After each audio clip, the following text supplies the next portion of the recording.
I remember being on the playground and having a lot of kids kind of confused as to why I wasn't speaking to them or engaging in play.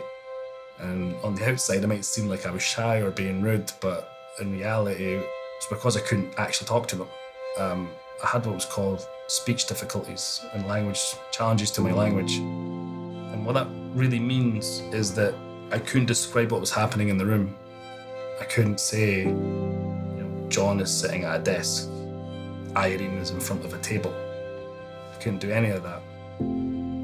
But what that did, I think, was, well, when you find yourself in that position and you can't interact with the world outside of you, you go inward, you go into your mind. What it did for me was I started to build this crazy imagination where I can create these worlds and characters and textures and stuff and kind of live them. And what I realized now, way back then, was that skill in itself was going to serve me to become the filmmaker that I am today.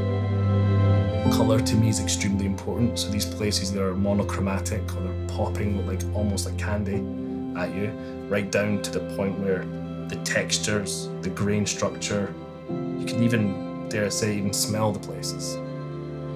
And to be honest with you, I'm really grateful for that traumatizing childhood. I think what's kind of crazy about the ProArt PA32UCX is all the tech that comes packed with. You see, it empowers indie filmmakers like myself with the tools to operate at a top level. Technology like this usually comes in about over 10 grand, and for me, that's exclusive to post houses. It's genuinely a pipe dream for me to afford something like this.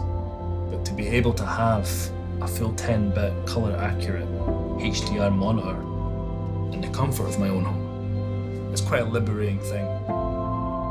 You see, as I was saying before, I spend a lot of time developing worlds, and I have a very particular view of how that world should be colored. But it doesn't necessarily mean I'm going to get it right away.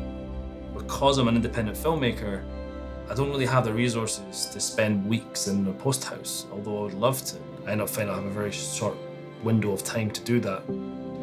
But having something like this in my own home, what I found myself doing is bringing the project back here and stagnating the post house process. That allows me to sit here, open it resolve at any time or when inspiration strikes, and play around with the project and try things out. And what that's done for me in my process is allowed me to add that extra layer of perfectionism where I couldn't have it. And I think something like that can't be understated. One of the most recent projects I've completed was a music video commissioned by artist India Rose.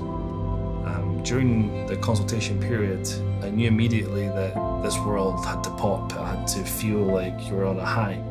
With that particular design, we kind of went for a much more really bright reds and greens. And that really blossomed on a screen that has 1000 nits and in HDR. Just being able to see those colours and that level of accuracy was pretty awesome. What's quite interesting about this particular project is that we didn't have enough money to hire a colour grader or a post house. So me and my cinematographer got together with this beautiful 4K panel and did what any other self-respecting independent filmmaker would have done and graded the film here. So I guess in your own little way, we brought the post house home.